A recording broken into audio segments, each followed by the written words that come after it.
The following content is provided by MIT OpenCourseware under a Creative Commons license.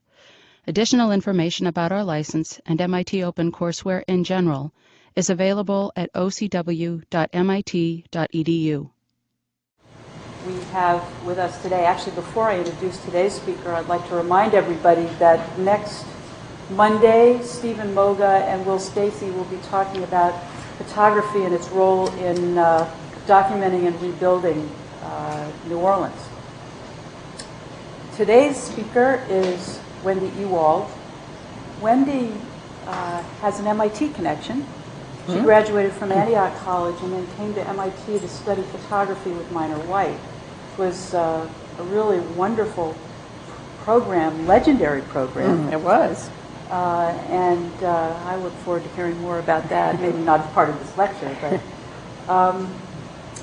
Wendy has been, as you saw from the poster, has been working with children in her photography for most of her career, and her talk tonight is titled Secret Games, Collaborations with Children. For her work in working with children in photographing their own place and linking that to education and literacy, Wendy is a recipient of many awards for this work, including the MacArthur Fellowship. So thank you for coming this evening, and welcome, Wendy. Thank you.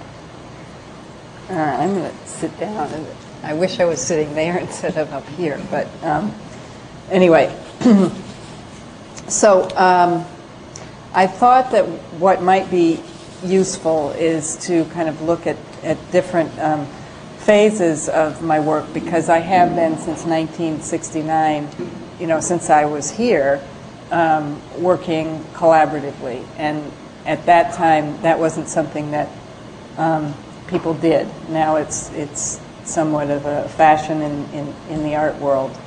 But so I'm going to start with the most recent project that I'm working on right now. And it's in Margate, England. And I'm also going to read little bits of things that people have said that I've worked with to give you more of a context for the work. And this is, I'm going to read first something that Ali Reza, one of my collaborators in Margate, England, said. "In this short world of 2 days, why do you walk so proudly? Even if you become a Suleiman, in the end you will still die. I wish for the rights of all children of the world to be respected. I hope for a bright future for all children. My name is Ali Reza. I was born in Afghanistan, Ghazni.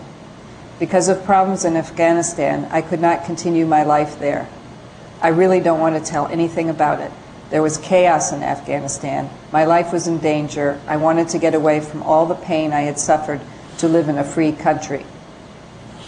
So Margate is a seaside town, which is down at the hills, and it's cold. It was once a grand place, but now there are a lot of decrepit Edwardian hotels. Most of them are empty and boarded up. And but for the past, for quite a few years, the British Home Office has been housing asylum seekers in these hotels in Margate. Also, it's become a place for people in Britain to start their lives over again. People who may be from Northern Ireland, or who were fleeing a situation of domestic violence, because there's all this temporary housing there. I did a project where I worked with a number of children, both asylum seekers and British children, trying to look at the idea of asylum and the idea of starting one's life over, and to expand the traditional idea of asylum. And also I wanted to make present these people in this community who they're more than ignored. People don't really accept that they're there. There's a lot of tension. They think that asylum seekers are getting a free ride. They don't want them housed in their community. So I made portraits of each of the children I was working with, their faces with a 4x5, the backs of their heads, and the objects they brought with them. I also taught them how to use Polaroid positive-negative film to photograph their impressions of their new environment. They made maps of places they had come from and maps of their new home. And then I also made interviews with them. And you see along the side are the words that they have written. And then the first group we put along the seawall, and there were about 6 young people's suites of these photographs. And then in May, I'm going to go back and a new group of images are going to go up, but more into town. Now, one thing about doing work like this, obviously, it is very public. And unfortunately, after, while we were hanging this first set of images, the tube was bombed in London. And so the situation became more tense. And a week after we put up the images, 2 of them were petrol bombed. There was a suite of images of a girl from South Africa, and her face and the back of her head were burned, but the objects were left alone, and the objects were her flip-flops and a copy of the Principles of Islam. I also, at that point, I linked to a National Front website. And National Front is the fascist party in England, and there was lots of, all around these, there appeared fascist graffiti. So it's going to be interesting to go back now that time has passed and see what the reception of the second wave is going to be. This is a girl who came from the Congo, and she and her family have since gone underground. Their initial appeals for asylum were turned down, and they became nervous and went underground. This is a boy named Yuri from Belarus, and he chose his religious icons for me to photograph. And Yuri was a very difficult kid to work with, very emotional, very attached to me and my coworkers. It was difficult to leave in the evening without a very squeezing hug from him. And when we left, it was very sad. I worked with them for a number of weeks, and they were housed in a hotel that called the Nayland Rock Hotel, which was a place where T.S. Eliot wrote part of The Wasteland, and it was the grand old hotel in the community. It was an amazing place because there were people from all over the world there coming and going. And 6 months later, Yuri and his mother were moved. They were given an apartment in the north of England, and I went to visit him, and he was a totally transformed person. No longer was he clingy, and he was confident. He spoke English. He was going to school. He had changed his name to George. And it was an incredible transformation. Then a couple of months later, when I went back to England, I called his mother again, and I said, "How are you?" And they all have cell phones. And she said, "Well, 50-50, because her English wasn't so good." And they hadn't gotten one of their papers in on time. They had been removed from their apartment and put in a detention center, and were waiting in housed in a hotel near the airport the day that I called them. And so I arranged to meet with them the next day and at their hotel. And when I called again, I never got them again. So I can only assume that they were deported.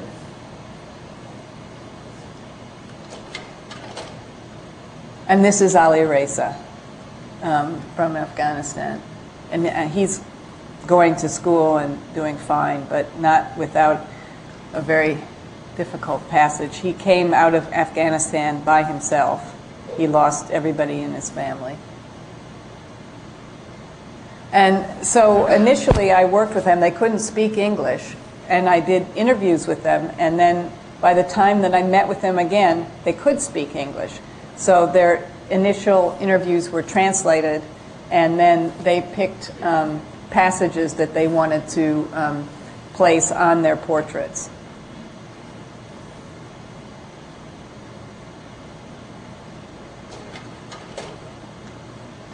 And this is Zakia's, and these are the ones that were burned. She's a 10-year-old girl who actually lives in the town with her family.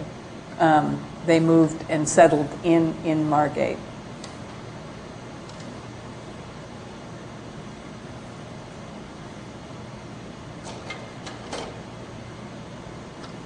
And we also, as part of the launch of the initial images, the children worked with a local artist to create installations with their photographs and as you can see, their suitcases. This is Zakia's, and those are her flip-flops when she was little that she brought with her from South Africa, and her doll, etc.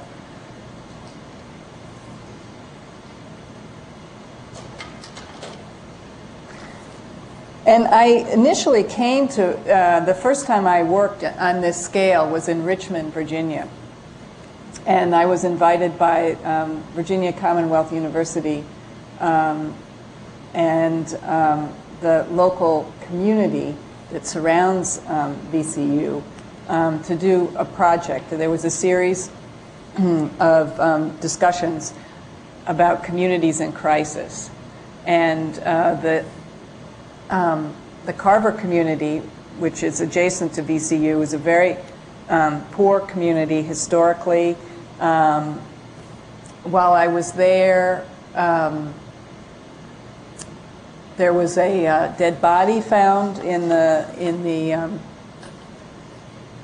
foyer. There was lots of drug activity because 95 cut through the community. There was a fire that destroyed quite a few homes that was started at VCU. They were building a new building and didn't have the correct permits, and there was some problems with how they were building. And so it actually was one of the art buildings caught on fire, and then the fire jumped over the street that separates the community from VCU and burnt down quite a few of the homes. My project there was to create these portraits in between VCU and the Carver community, both as an homage or as to show the people in the community plus the people outside the community who actually lived in that community. And the community was very excited about having images of its young people this size on homes and on pieces of the university. This is on the home of one of the community leaders. This is on a business that is between the two communities.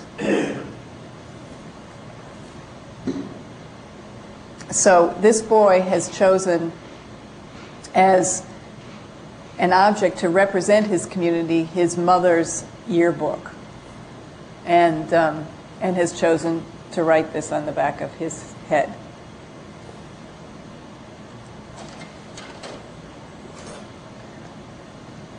And this is the old Jefferson clothing store, which is right on the edge of the community. And Savante chose his grandmother's African drum to represent his community. And I love the fact that it's on this building with the bust of Jefferson.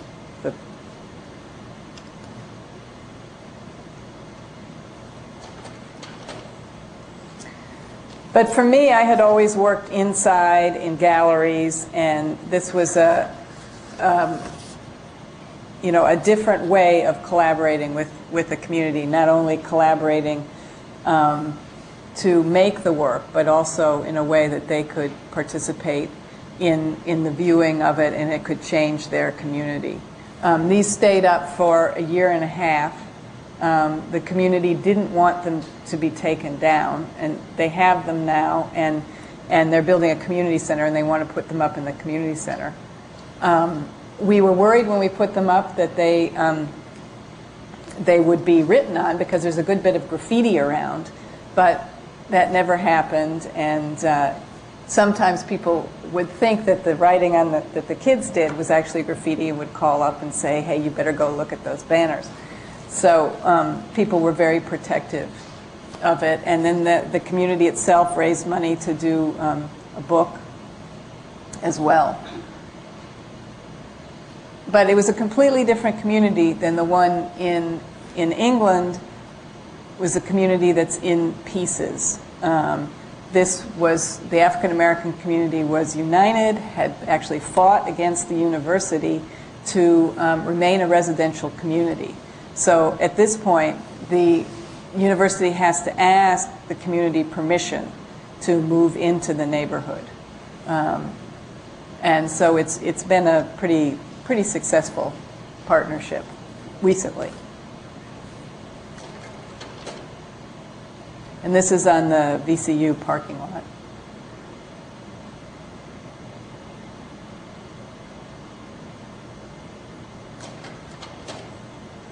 But I started working in Kentucky.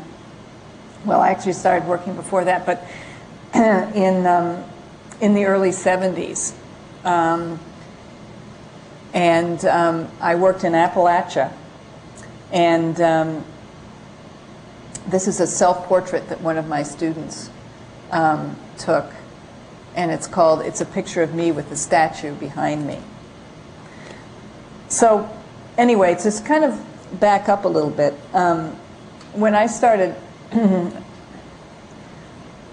working, I was really interested in how people use images and what are they for, and does that change actually what the images are. And when I had a son 10 years ago, and when he was going into kindergarten, I had to decide. We had to decide whether he was going to go into pre-kindergarten or kindergarten. I wanted him to go into pre-kindergarten, and but they asked him to make a drawing to determine whether he should, which kindergarten he should go in. And he made a kindergarten of a man with a heart and a soul, and I guess he was 3 or 4 at the time. And they hadn't seen a drawing like that of that a child that age had made. So they decided that he needed to go into the kindergarten.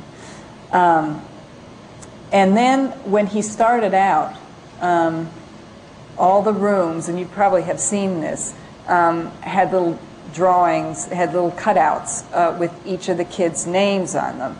Well, in his room, they had owls that were brown, and the names were written in black on these brown owls. And they were very difficult to read. And inside the classroom, the same thing. They had cubbies with these owls high up with their names written on them. And for kids who are just starting to read, it was impossible to decipher. And for kids also, I think, are very complex visual thinkers. And when people start to work with kids beyond kindergarten, they really don't think much about the visual culture of childhood. Sometimes there are art enrichment classes, but they don't approach the sophistication that kids are really capable of. And they see what's around them, they process it. I can remember my son when he was very, very little, looking at an object and then looking at a 2D representation of it and just being fascinated, you know, even before that he could talk. So really, my art has kind of grown out of certain questions that come out of that kind of thinking about that kind of representation. And since I've worked over 30 years in all different places, I've seen many different things. And so I am an artist, but my work is really intertwined with being a teacher. And so that's why I call it secret games, because really it's the kids and I are playing visual games, and I know what they're capable of. And they're not censoring themselves in the way that adults do. And also I was very interested about what are the distinctions between things. What is the distinction between child and adult and photographer and subject and documentary photography and art and in schools, you know, how is the education in our schools constructed? It's largely white, middle class, linear thinking, it's tidy, and it's sort of dedicated to doing things the right way. But although many of the students in American classrooms are neither white nor middle class, so what I was interested in was finding ways of bringing my students' world into the classroom. But the pictures I began to see were not pictures that I'd seen before of children. They are very different than quote, innocent portrayals of children who might be adorable in middle class tableaus or victims of poverty or war. And I think that these things are sort of packaged ideas of childhood. And that's not what I was seeing. And for example, this is a photograph by Ruby Cornett, and it's a self-portrait. And it's called, "I Asked My Sister to Take a Picture of Me on Easter Morning."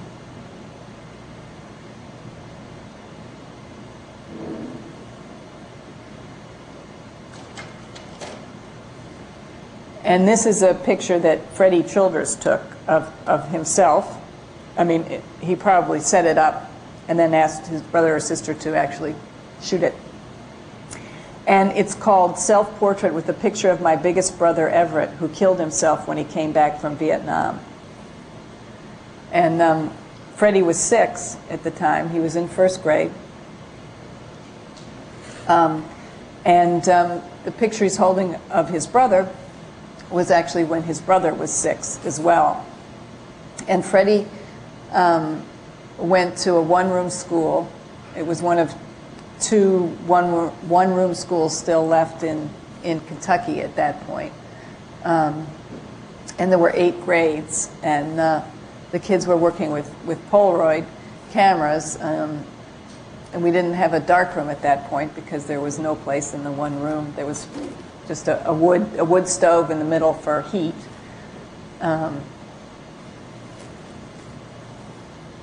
So the first thing I would do, I'll go back to this, the first thing I would do would be to ask them to make self-portraits. This is kind of, I started working there in, I think, 1975, and I was developing a way of working within schools at that point. And I discovered that if you teach writing along with photography, that teachers and schools will let you do pretty much whatever you want to do. And so it was a strategy. I was much more interested in the images. And I also thought the writing could help the students focus on what they would take. So they wouldn't, just run off home with the camera without any idea. Well, I sort of discovered that that was actually a pretty good idea, and that you could go both ways. That the kids could also write after they had the pictures, because, as you know, photography is an art of detail. And what kids have trouble with when they're learning how to write is writing from details. And also, it was a way of bringing their own homes and the things that were important to them into the classroom as subject matter. So the second thing I would ask them to do was to photograph their families, which was something they loved to do. And this photograph is called Mommy and Daddy by Martha Campbell. And these kids were, this is from not from the one-room school, it's from a small consolidated school. And these kids were taking Instamatic cameras home, which they were little cassette, it was 126 film, it was a wonderful film, it was a plus X film. And it had 12 shots in it. You'd put this cassette in the back of the Instamatic and close it up, and if another kid came along and opened the back, it was fine. Only the shot that was about to be exposed would be ruined. And then they brought the film back into the classroom, and I had built a darkroom in there. It was basically a box with a black plastic top on it.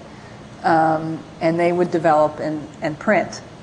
And I was fortunate to be able to work with these kids, some of these kids, for 5 years. So I saw them from when they were in the 4th grade through the 8th grade.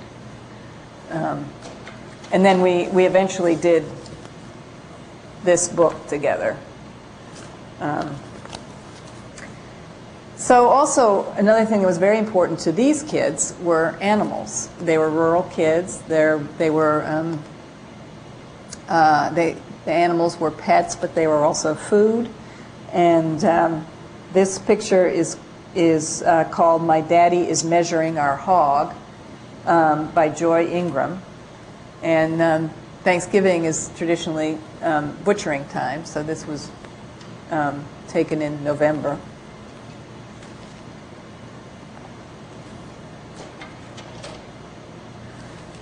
And one of the things that I am the oldest of 6 kids. I was around a lot of kids in Kentucky, my neighbors, and I often watched them and thought about their intense creativity when they're playing, and was wondering how I could access that photographically. So I kind of struck on the idea of asking them to photograph their dreams as kind of being a way that I could put it that they might understand. And so to start off, we went in our darkroom and turned out the light in there and told each other dreams, and there were some scary dreams, and to create an atmosphere that was comfortable for them to share their dreams with each other. Then I asked them to make images of those things. And for some kids, it was like just turning on the light. They knew exactly what they wanted to do, and for other kids, it was something that was very, very difficult. This is by Alan Shepard, and it's called "I Dreamed I Killed My Best Friend, Ricky Dixon." And Alan and Ricky had a fight over knives. They'd swapped hunting knives because all these kids had knives, and a lot of them actually had guns too for hunting. And they each thought the other one had tricked them. So they had stopped talking. And Alan had this dream about Ricky, and then asked Ricky to enact it for him. And in the making of the photograph, the two of them made up and continued their friendship.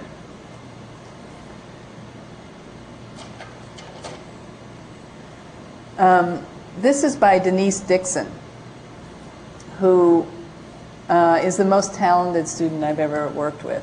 I don't know what has happened to her. She moved away from the mountains. And this is called "I Am Dolly Parton." And Denise's only photographs pretty much were self-portraits and photographs of her twin brothers who were younger than she was. But she did many self-portraits. This is another one called the girl with the snake around her. I am the girl with the snake around her neck. And I don't know if you guys know who Cindy Sherman is. Do you know who she is? Well, I always say that Denise did these before Cindy Sherman did her pictures. Only Denise really, they're more moving to me because Denise really believes she's those people in that moment. And this is another one of her pictures, and it's called "Philip and Jamie Are Creatures from Outer Space in Their Spaceship." And she worked very hard to create the effects that she wanted. There's nothing unintentional about any of this. And you can see if you look at her contact sheets, she experimented with a lot of different materials before she got the stockings right to get that look. And she made some very long, complicated dreams too. And we had an exhibition at the University of Kentucky. We had many exhibitions. We had one at the International Center of Photography in Chicago, and but the one at University of Kentucky, we took most of the kids, and Denise's mother came as well because she was very proud of Denise's photography. And during the opening, she stood next to that picture the whole time to tell anyone who looked at it that her kids really didn't look that way. But, there's something, I knew that there was something about these pictures that I hadn't seen in other photographs before. Either photographs of Appalachia, or actually earlier I worked in Canada. They were different than documentary pictures. And it's interesting now, I'm starting to because of the internet, get back in touch with a lot of these people who are now in their 40s. And it's interesting to hear, what that kind of meant to them, or how it fit into their lives. And we're about to reprint the book, which was now 25 years ago, I guess, that we did it. Then I did lots of things, but I went to India in the early 90s. And for me, that was a very important experience because I lived in a village in Gujarat, and I worked with kids, 20 kids in that village. And those kids didn't have any pictures. Nobody in the village had any pictures. There were no newspapers with pictures. There were no books with pictures. There were no snapshots. The images that there were laminated colorful laminated pictures of the gods that were on their houses. And so when I started working, everybody wanted to be involved. And I was working with a local organization, and the elders in the village said that they thought that I should create a kind of test to see who should be in the class. And so I asked each one of the kids what they wanted to take pictures of, why they wanted to take pictures, and to look through my camera and tell me what they could see. And what I started discovering was that they all said they wanted to photograph the gods. And so I was really perplexed, and as were the people from the community who, not from the community, but from the organization who were working with me. And finally we said, okay, well, so what is a phota? And which was the word that was being used in Gujarati. And they showed us the laminated pictures of the gods. So what I had to do, which was such a privilege to be able to do, was to tell them, to show them what a camera could do. And fortunately had Polaroid positive negative film. So I took a picture of each one of them and showed them the negative and gave them the print. And I just asked each one of them to sit how they wanted to sit. So I did a whole series of pictures of them, and it was the first time they'd looked at a camera and the first time, the camera had looked at them. And I was just doing it as a teaching tool. But then later on, I realized that there was a kind of power to the images because of that, first intense gaze. And so I used them subsequently in a book that I did. And then I paired them with interviews I did with the kids at the end of the project. And this is Hasmukh, one of the kids, and I'll just read you a little tiny bit of I think, if I can find it, of one. Because it also, context became very important for these images. I needed to explain really who these kids were. Not that just that they were taking pictures, but who they were was as important as what they were taking pictures of. So he's 14 and a member of the farmer caste. And he says, I got married 2 months ago. It was a nice day. We all went to my wife's village on a tractor. No one danced, but people sang. I enjoyed it.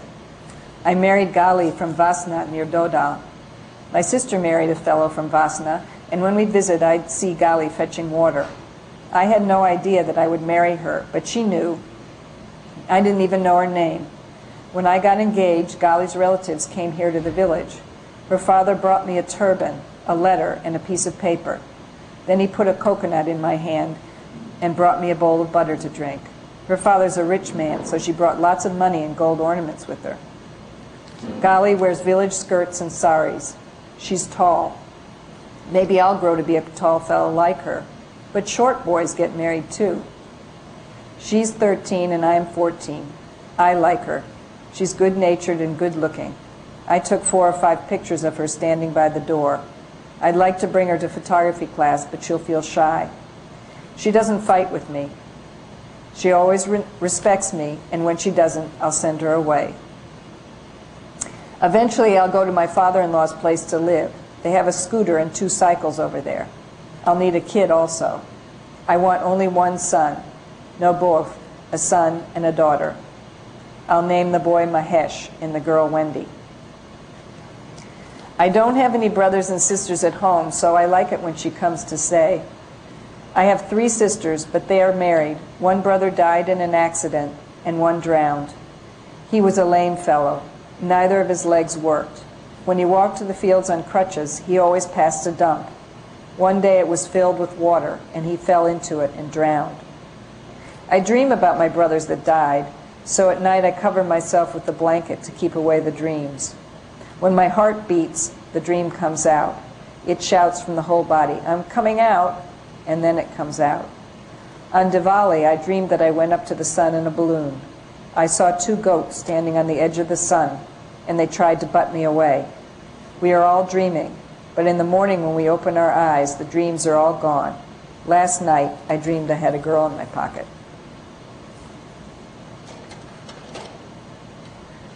So the form of the book also became very important to me as a way of contextualizing the images. And there on the left, you see one of the photos.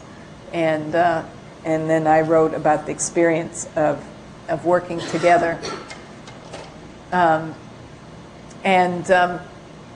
Each of the sections was divided by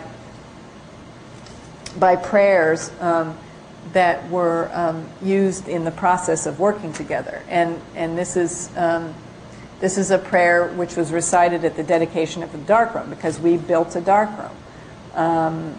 There were only mud houses, so we built a cinder block darkroom with a tin roof in the barber's front yard. The barber was one of the village elders, and he agreed to let us have that piece of land for 10 years, rent-free, if at the end of the 10 years he could have the building. And so it was a big day when the dark room was opened, and there was lots of ceremony and speeches, and this was part of it. And another thing that was quite remarkable about these kids is it was very difficult for them to photograph there, because everybody wanted their photograph to be taken. And so it was hard for them to isolate the figure or isolate something. So towards the end of the project, they spontaneously, some of the kids started cutting up the images. This is the result of one of those projects. But they used everything, every bit of the process, the paper that wrapped around the film, the box, the leader, I got books with archival paper from Gandhi's ashram for them to work on. So it was a case of sort of following where they wanted to go. And then eventually, when I did do this book, which is called I Dreamed I Had a Girl in My Pocket, there was a section of my photographs, a section of their photographs.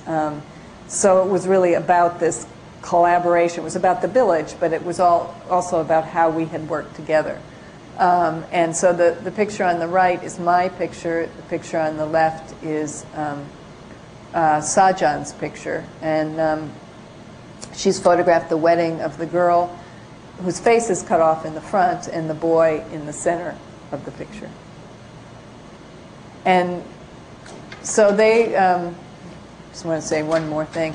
One of the great things about working with them is that they really believed strongly that making an image was giving respect. And so every piece of the process also, they related to that. And when they developed film, when they would agitate the film, they would pray, because it reminded them of the ardi, which is part of the prayer ceremony. And in the darkroom, we had a bulb that we painted red for our safe light, and they called that God's bulb. But it was a privilege for me to get to understand photography through their eyes, and to have to explain it from the basic viewpoint of giving respect by making an image. And then I went to Polaroid, sent me to Mexico, and to create an exhibition. And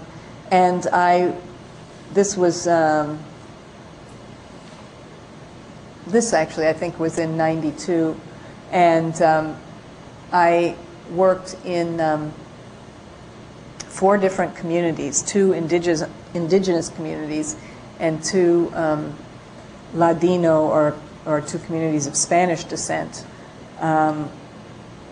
in Chiapas. And it was the year before the revolt in Chiapas. It was the first time I asked kids actually to use positive negative film. I thought it would be something that would be very difficult because with these cameras you have to measure the distance and you can't see it. And also they had to carry a bucket of sodium sulfite with them when they shot to put the negatives in. It was pretty complicated. What I found, however, is that's a great thing to do because the kids had to work hard to learn how to command the material, and they were certainly up to it, and it slowed their process down so they could think about what it was that they were going to do. This is a photograph by Juan Jesus Murillo, and it's called "Here's My Cousin Miri with the Skulls and Fruit for the Day of the Dead." I always have asked the kids to make titles for their pictures with the idea that these photographs are going to be seen by people, and that if you make any kind of verbal context for a photograph, then you can direct people to what it is that you want them to see, to further give them control over the image. And Juan Jesus is actually one of the better photographers, and he was blind in one eye and had a hard time seeing out of the other eye. And he said what he really liked about taking pictures was that when kids would talk about experiences that they'd had together, they would always say, "Oh, you remember when we saw that? Oh, you remember that guy? You remember what he looked like?" And those weren't things those weren't common memories he could have because he didn't see the same things.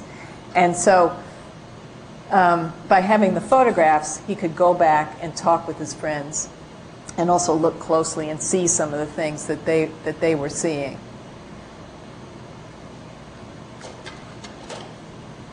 And this is by Teresa Lopez, called "My Dog Walking in the Patio."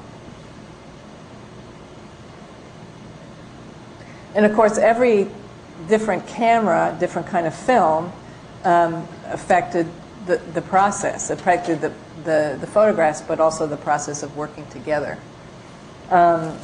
This is by Nicasio Perez, and it's called "My Sister is Braiding Her Hair."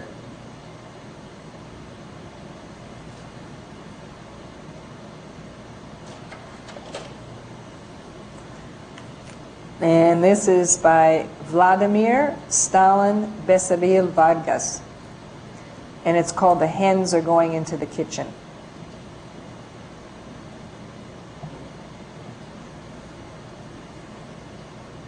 So here again, animals.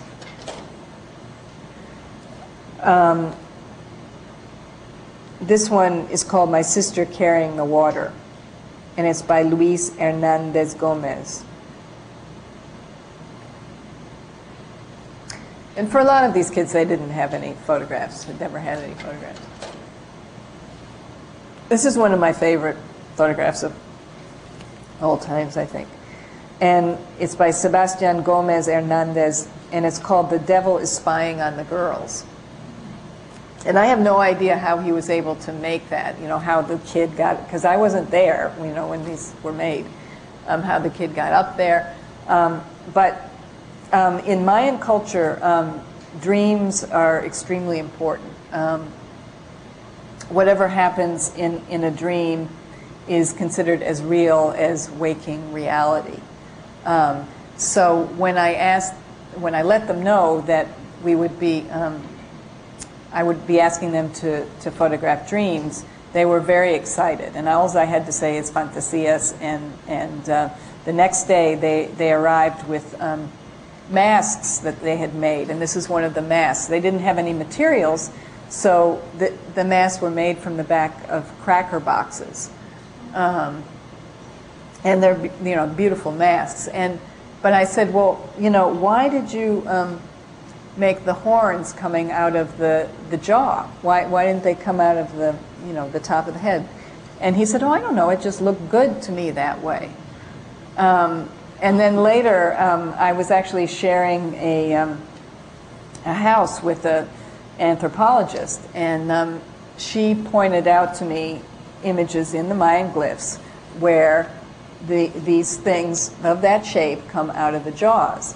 And then I began to think about, well, where do these ideas come from? They are embedded in the visual ideas are embedded in the culture, and anything that a child comes up with is for a reason.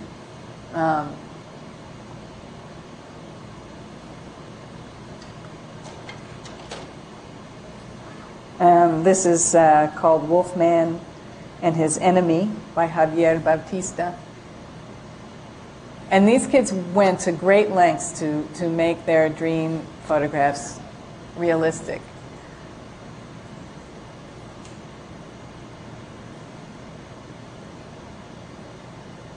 And they're also using a very difficult process where they're measuring the distance and they got to hold it steady. And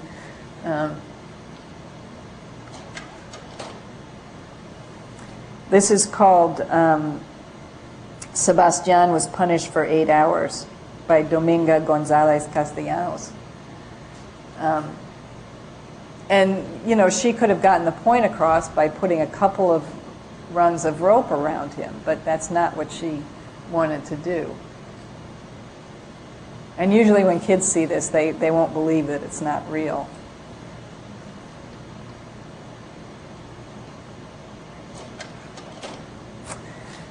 So I did many other things, but another experience which was very important to me was working in Saudi Arabia, which I did in 1997. At a certain point, I became very interested in how people see photographic images in different cultures and different countries in the world. So I was sort of trying to go to as many different kinds of places. And I was very interested in working in the Muslim world. And I worked in Morocco for, I guess, in 1995. It was a wonderful experience, but it was quite difficult. I made some mistakes. I asked the kids to photograph their families, first of all, because I thought that would be where they would be most comfortable. And they let me know later that that was not what I should have done. What they said they wanted to photograph were monuments. And I didn't understand what they meant by monuments. And I thought, oh, that's a very un-kid-like idea. It's a received idea from the culture, and they need to loosen up and be more playful. Those are my stereotypical ideas. And in fact, that's probably what they should have done to begin with. I also asked them to photograph in their community, and everyone assured me that was fine, that there would be no problems, they could do it. And the photographs came back all blurry, and I couldn't figure out why, because I knew that they were very, skillful. And in fact, there had been a catastrophe out on the street, and people were yelling at them, throwing rocks at them. They were trying to trick people. They were up for it. They were very, that didn't bother them. But I felt horrible. And so I finally got the translator that I was working with for all of us to have a discussion which I could tape, so that I could actually get it translated word by word, so that I would know exactly what was going on, so people weren't trying to be nice to me and saying that there was no problem. One of the people I met when I was in Morocco was the cultural attaché, because in order to do all this work, I had to bring cameras and film and everything through customs. I don't know that I could do it anymore, really. So I would get the diplomatic pouch somehow or another. And so the woman who was in Morocco, who helped me out, was then stationed in Saudi Arabia, and wrote me and said, well, would you come work with women and girls? And so I said, sure. And it was very difficult to get a visa. I was going with my husband and my son, and they weren't happy about that I was the primary worker. And also the fact that women were going to make photographs was problematic. There is a house, something called the House of Photography, though, in Saudi Arabia, and there's a men's group and a women's group. And so the women's group asked to have a woman photographer come and work with them.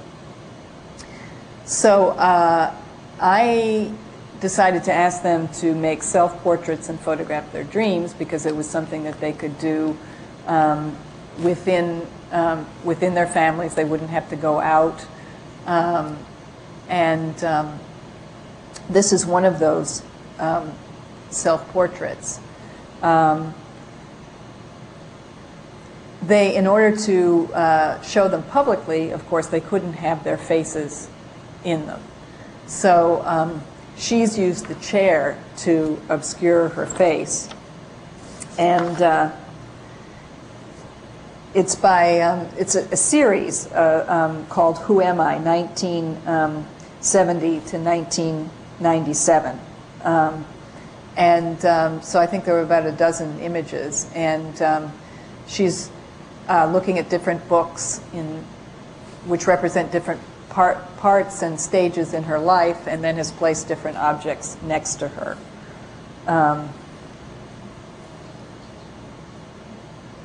And these were all taken with Instamatics, with point and shoots. Kodak had donated the film and processing.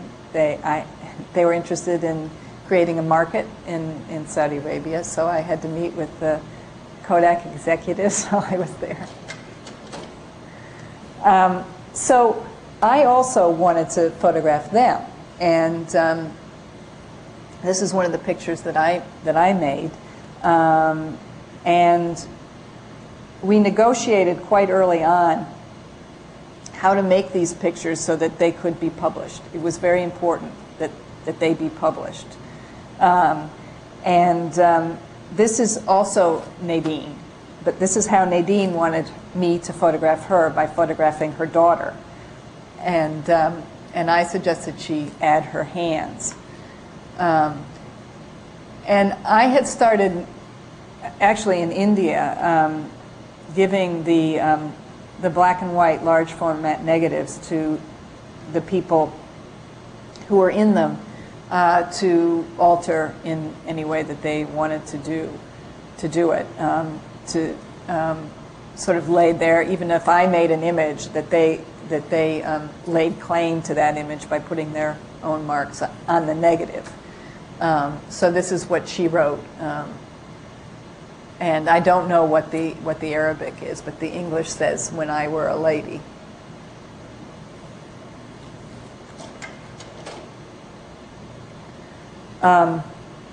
And one of the women that I was fortunate to work with was a writer named Raja Alem, who's continued to be a great friend and correspondent. And she's actually a well-known writer in the Arab world. This is a picture of her holding the Book of Dreams. And then she wrote on her abaya all around. I don't know if I have what she wrote. But when these were first published, I asked her to write a piece to accompany them. And I'll just read you a little bit of it. In this case, photography turned out to be something more. It began when we allowed an outsider to see behind the veil. Then, assuming the role of hunters put us in another realm and gave us a place to stand that was powerful enough to alter the male-controlled orbits we move in. When we took our cameras into the street, people reacted with sincerity and entertained new possibilities. The bodies they had lived in so long opened to whatever experiences they might encounter. They seemed oblivious to the dangers of intrusion or captivity. They opened up and posed happily, smiling at the camera's charm and at our courage in openly pursuing stories in circumstances that are ordinarily closed. By posing, they allowed us to steal their souls, and in the very act of announcing our power, we women gained power over the men.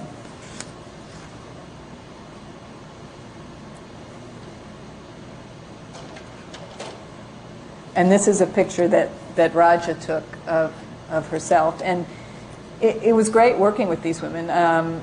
They had never, I think there was one woman who was a photographer, but everyone else had never taken pictures, including Raja. And I worked with them in really very similar ways to how I worked with children. This is another one of her pictures, and it's called Twin Sisters. So they had to find symbols in a lot of ways to represent themselves, which was very interesting. This is her actual sister, Shadia, who's a painter. And it says, I used to dream my paintings before, but now they dream me, I think. And Shadia came to me to be photographed with drawings that she had put on her face. And then when I gave her the negative, then she added this second layer of drawings. These look, as silver prints, they're like 50 inches by 60 inches, and they're pretty incredible, and they have this sort of depth to them because of the different layers of markings. And we decided to have an exhibition pretty early on. I only could get a visa to be there for 2 weeks, so we did everything in 2 weeks. But we decided to have an exhibition in Saudi Arabia. There had never been any photographs shown before by women. And so we had to decide who it was going to be for. Because if it was going to be for just women, then they could use any of the pictures they had. But they decided they wanted it to be for a complete audience. And so then we had to begin the process of deciding what we could use and what we couldn't use. And that was actually pretty painful. Well, probably more for me because I wasn't used to it. And also for some of the younger girls who were told that they couldn't use certain pictures. For example, this didn't get used, but this one did.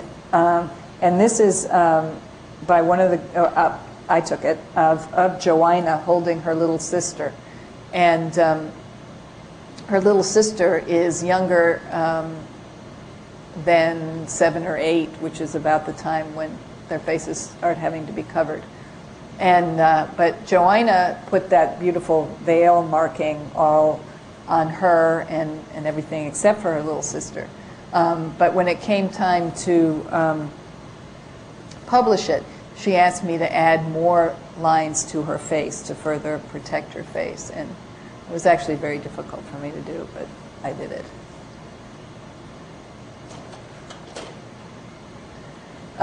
And this is by the one photographer in the group, Noah Khalib, and it's called "Sleeping with My Shoes," and it's a dream image. So the first night there were 3 openings, and I actually wasn't there, but they all called me from the opening. The first night was for women. The second night was for men, and the third night was for families. And they did a catalog, and one of the princesses sponsored it. And this is called "Crying for My Face," also by Noha, which I think symbolically is such a wonderful image.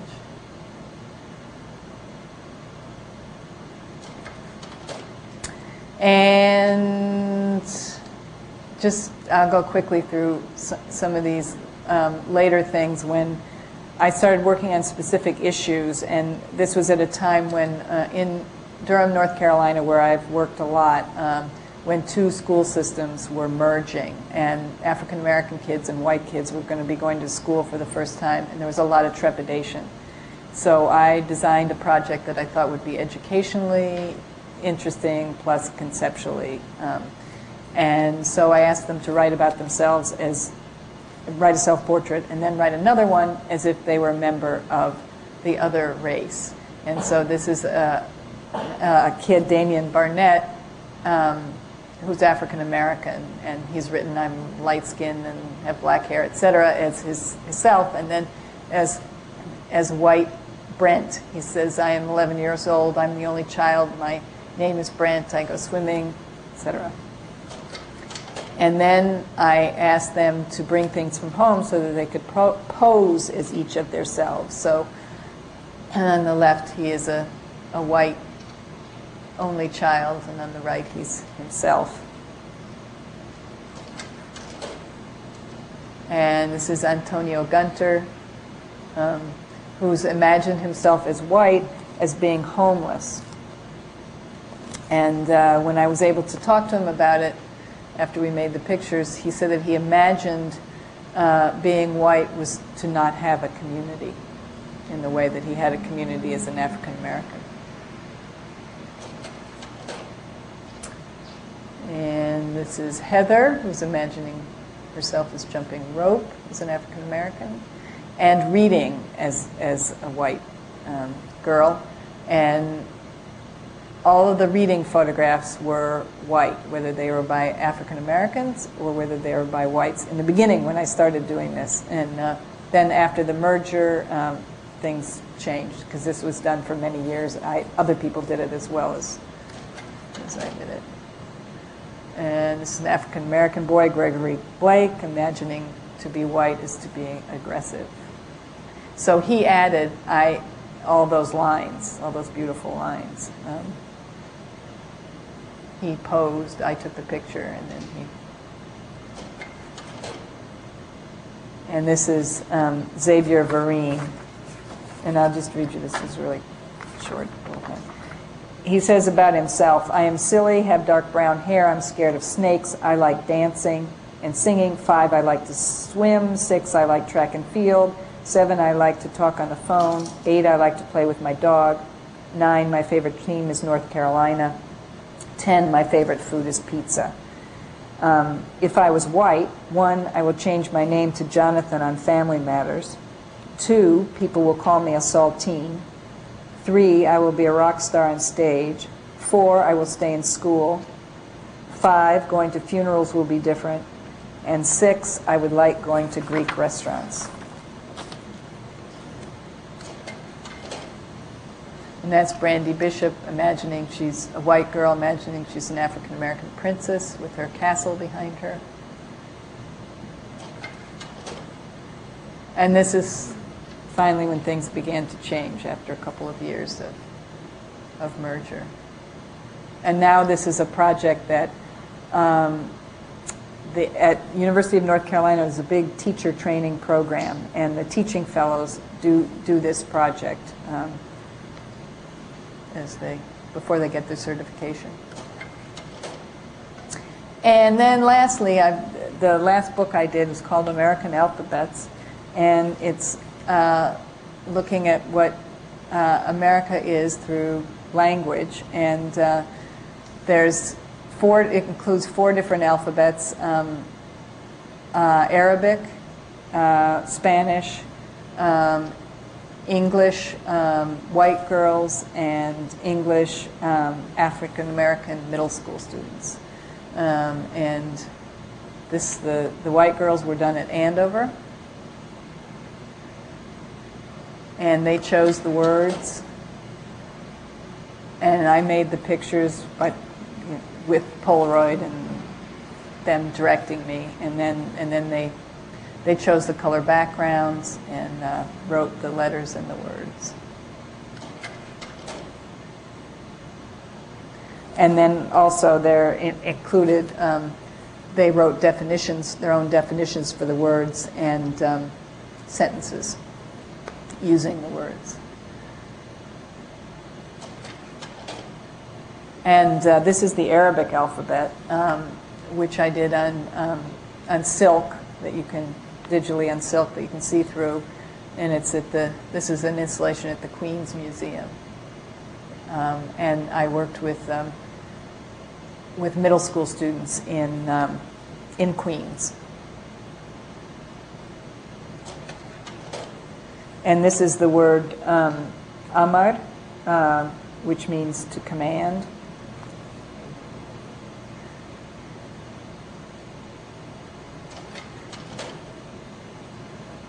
And this is the word neighbor, jim.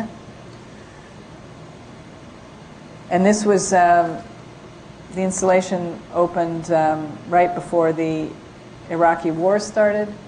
And we had Arab Family Day, and it was a wonderful day.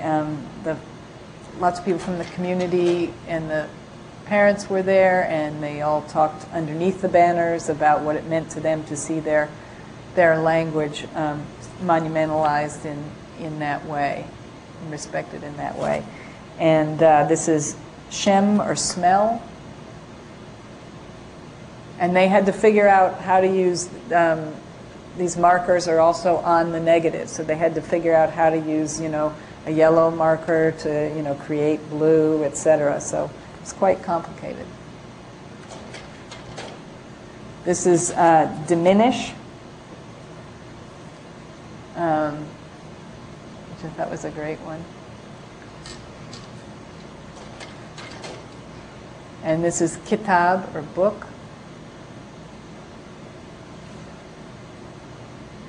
And this is the first time these kids had never been together as a group before, and it was something they were very pleased about. And this is the school lunch. Sorry, it's backwards.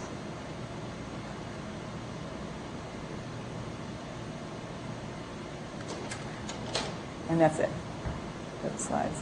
So, any questions? I'd be happy to answer. I have a question. I was curious back to the beginning where you were showing the photographs in Margate and near the Virginia Commonwealth University on buildings and walls and as part of a neighborhood, a place. Mm-hmm. And the question that rose in my mind was who selected the sites for these different photographs to be put up? Yeah, well, in Richmond, it was a combination. I talked to the kids about where they wanted them, and one of the big sites they really wanted was Kroger's, because there was a new Kroger's, and also VCU, and we did those. But there were also other sites that we did use, and there were people in the community that wanted them on their houses. So the one you saw in the house, there were two community leaders that definitely wanted them on their houses, two older women, and we used those. And then there were some other, then we got into the idea of like, where was this walk going to go? And so we identified some other buildings that it would make sense, to use. But I think the core of them, the majority of them, were ones that people wanted. And then there were like three different, maybe businesses, 3 or 4 businesses that we asked if we could. And who did those negotiations? Oh, was it involved with that? No, it was the leaders of the community group and the contemporary art space that I was working with who did that. Yeah, I wish that the kids had been more involved in that because they were in school.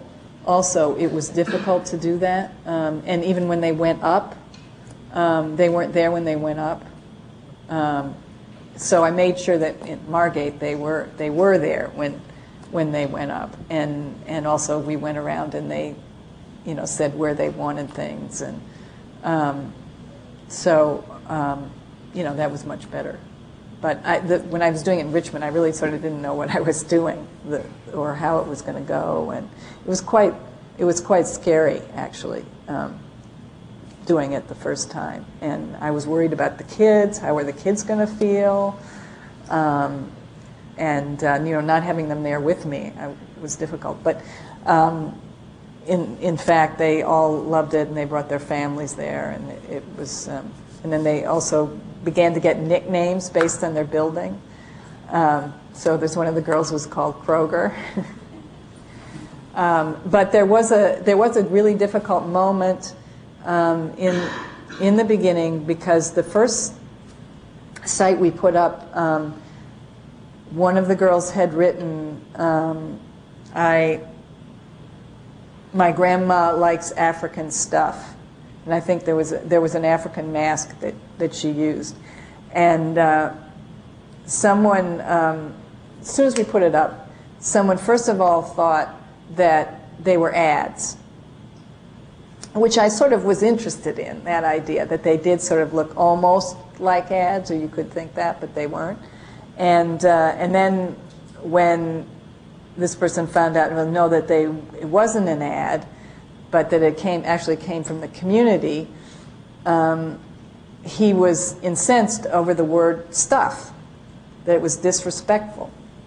And that sort of, he led a sort of campaign about this, and then there was another image where a girl had written about her community, and she had written it as a poem, but it was in dialect, I guess, and so then he seized upon that and how that was disrespectful, and he threatened the school, and the principal said, deal with it, and so. The community leaders got different factions together, including him and people from the school, and they held a prayer meeting to pray for the success of the meeting, and then we talked with him, and it was really difficult. And then finally I said, well, have you ever read Toni Morrison? You know how she writes and how she uses language, and that helped him understand that it was all right for a child to write, use their own self-expression in that way. But that was the one problem that we. It's interesting because those are such intimate portraits in such public places. I know. I was terrified. I was really. I hadn't understood. I mean, I understood it, but when you are involved in something, you see it. I mean, I was by myself when they were sort of coming down, but yeah. Did you have an exhibition in Mexico and in India? And if so, can you talk more about the community reaction, as well as Saudi Arabia? Mm-hmm. The Men's Day versus the women's versus the families. Can you talk about what the community response was? Yeah. In India, it was we had one in the school, which was two rooms, but there was nothing in the rooms. There was a dirt floor. And so I strung clotheslines up, and we got some cardboard, and the kids pasted their pictures on the cardboard, and then they wrote titles on them, and then we used clothespins and hung them from the clothespins, and it was a huge thing. People came from villages around. People wore ceremonial dress. I had to wear a sari. I mean, I wish all my openings were like that. I thought they were going to break down the door before we got it up. It was so much excitement, and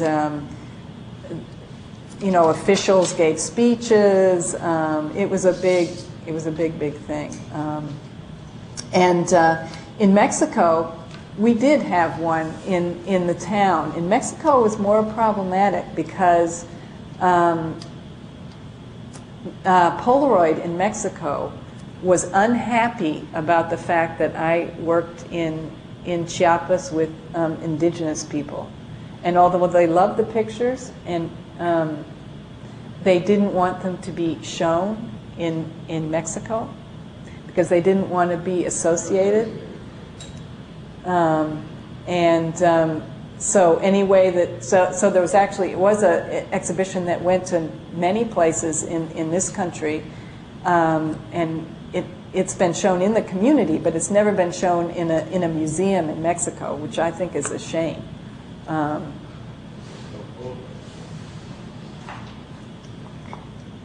But that's not Polaroid's fault here.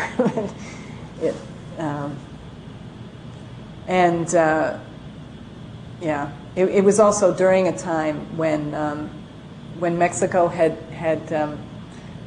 given Polaroid a huge order to make the machines to clean up the voting registration.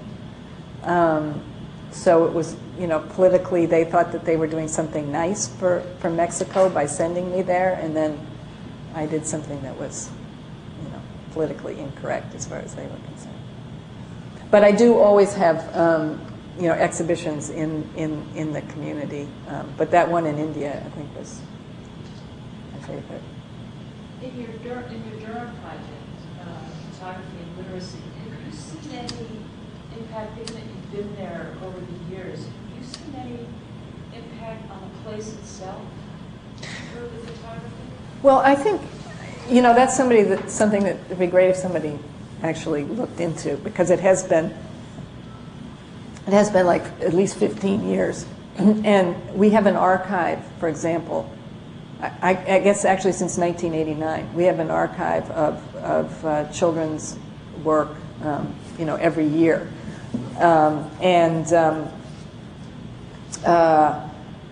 There are some of the schools that we've worked in who've actually centered their pedagogy around the idea of making pictures and bringing the home lives into the classroom.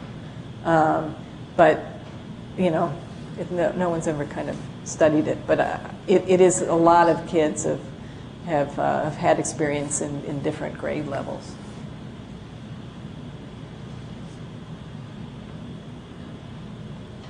Yeah. You said you recently got in touch with some of the students that you photographed. I don't remember where it was from. In Kentucky, yeah. What are they? Have any of them pursued photography? No. No, I've never found anybody who has, which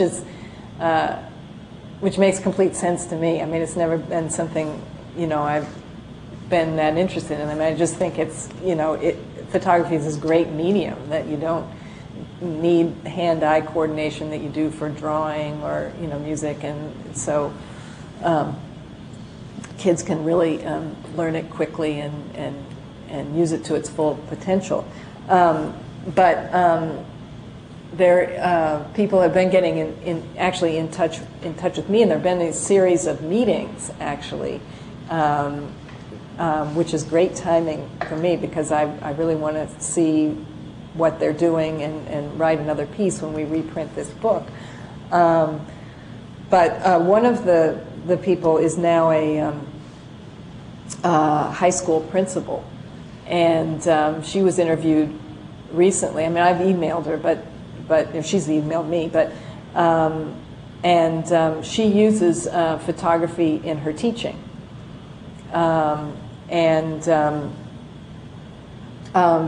she says that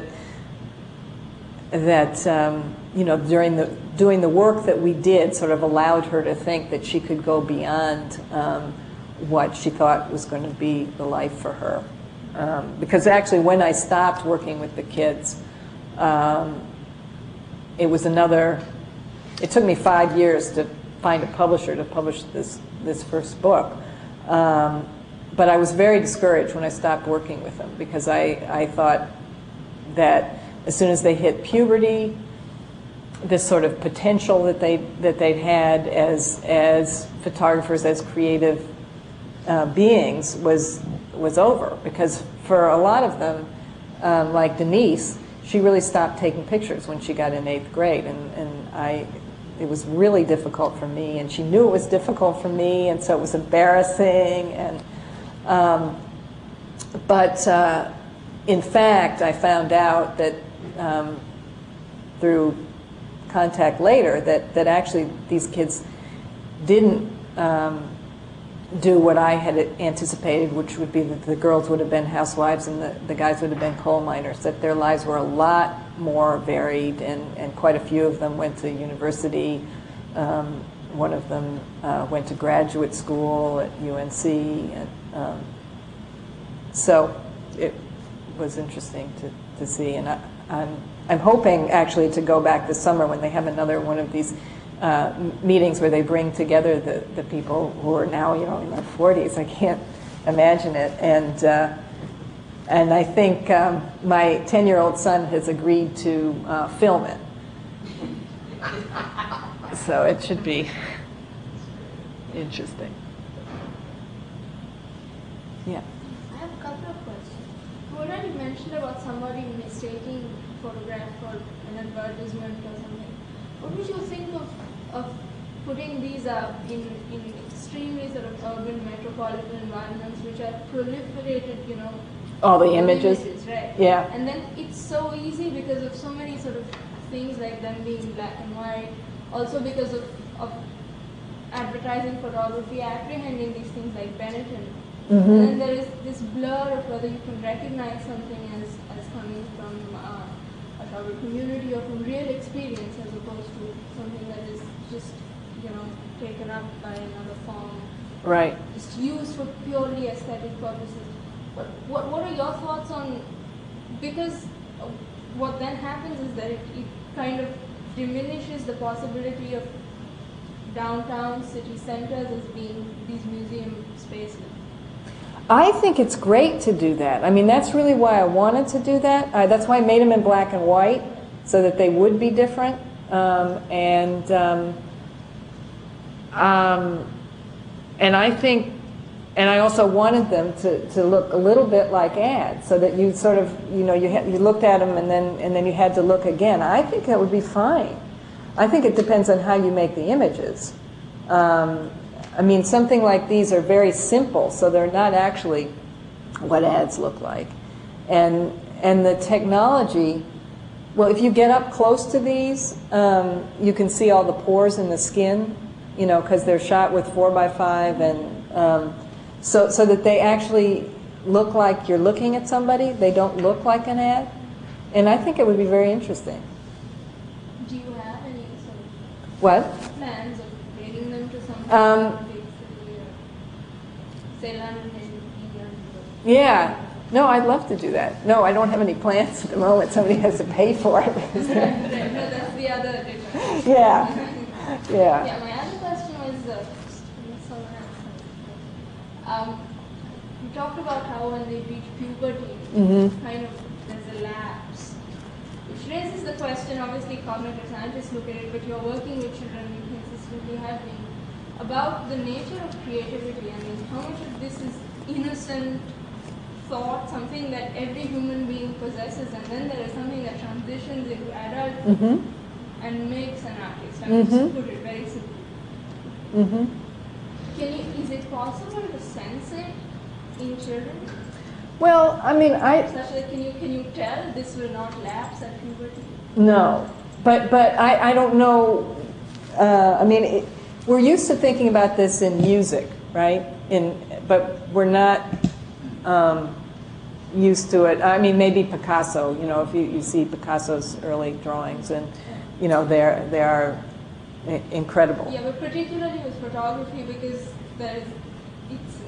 Yes, because you can do it. Anybody can do it. Yeah. Well, I mean, something I would love to find Denise someday and to see what's the last thing I knew that she became a nurse practitioner. But the thing is, with her, I could tell from the first roll of film that she had a distinctive sense of composition, and it was consistent. You know, for 4 years anyway, until she stopped. And there were other kids that was true for as well. And I think that the reason why she stopped was because there was nothing in her culture that would lead her to think that she should become a photographer. You know, I don't know if there was, whether she would have become one, but I don't know what the theories are on child prodigies. But the one child prodigy that there is documented in photography is Lartigue, who started when he was 7, I think, and it was, you know, very early on in photography, so it was actually quite, you know, difficult to use the camera, etc. But he, as a child, he was a great photographer, and probably maybe till he was around 20 or 23, and he I don't think he's still alive anymore, but he continued to be a photographer and a painter, but he was never as good as he was when he was a child. And he was great as a child. I think we'll end there on that wonderful note. Thank you so much. Thanks.